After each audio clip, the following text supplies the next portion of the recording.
Thursday, January 15th, 2026. I apologize if there's some ambient noise. My upstairs neighbor is playing some music. The walls here are very thin. I am moving in about a week and a half, so going to be a totally different setup, which is why I haven't really done anything with the background.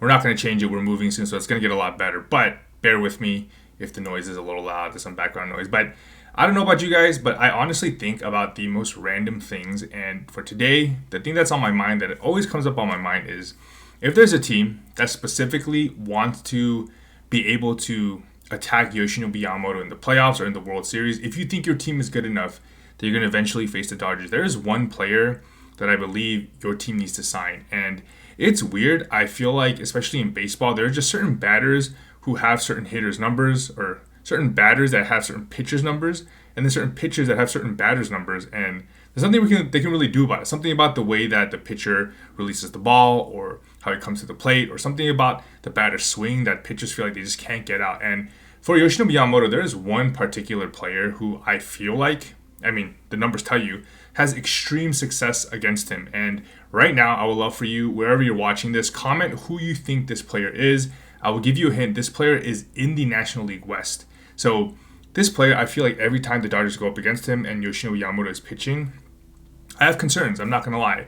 I have concerns that he's going to get hit. And more often than not, to the tune of 70% batting average, Yoshinobu Yamamoto gets hit by this player. So by this point, you should have had a chance to put in your answers, and I'm going to talk about them right now.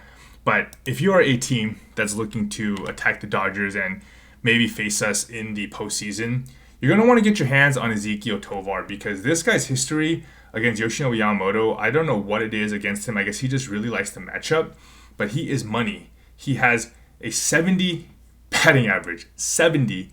In 10 at-bats against Yoshinobu Yamamoto, this man has 7 hits, 2 strikeouts, 1 pop-out, 2 home runs, a double, and then 4 singles. Like, absolutely absurd numbers against who I think is one of the best pitchers in all of Major League Baseball. He cannot, for whatever reason, get Ezequiel Tovar. And I think most recently when we played them in Colorado, again, he was cooking him. There's nothing else that can be said about that. He just has Yoshinobu Yamamoto's numbers. And if you just look here, you can see Yoshinobu against right-handed batters, like, it is easy money.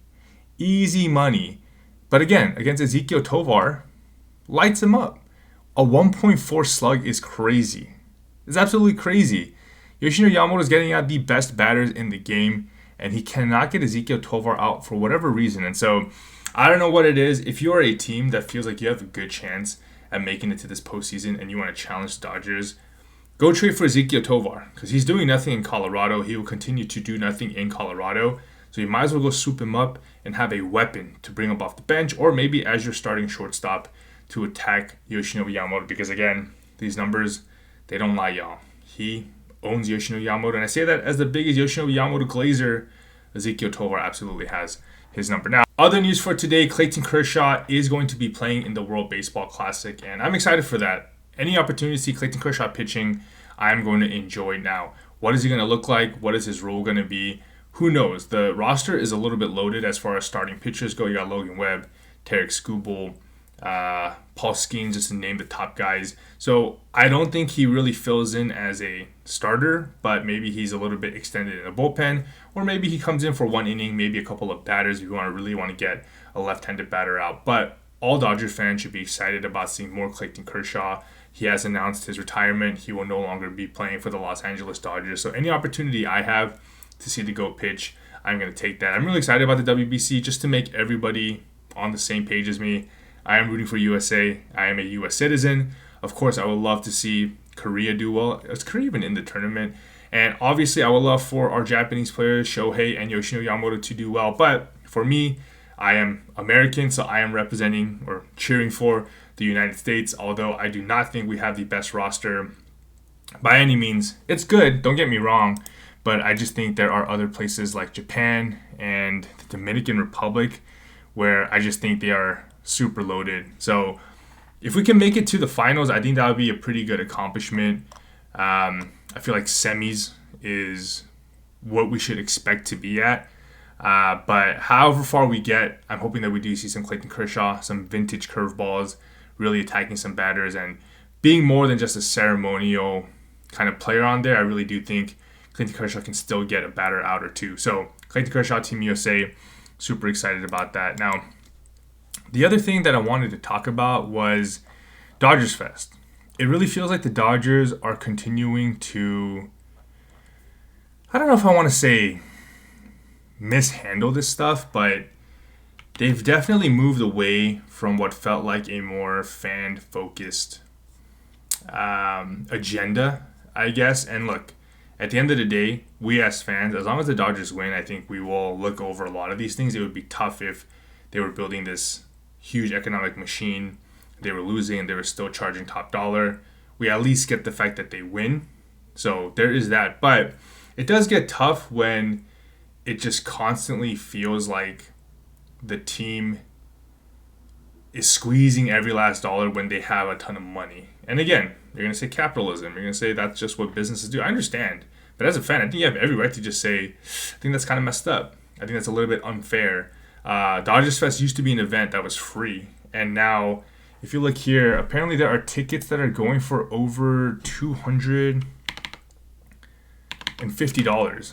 Yeah, $250 for something that used to be free and then became $10 and then it was $20 and then now it's $28 and then there's parking. Like, supporting the Dodgers continues to become more and more expensive for the fans, and I don't think people are getting cost of living increases in their pay to kind of match inflation. So things are just getting more and more expensive, and sports are supposed to be an outlet from us.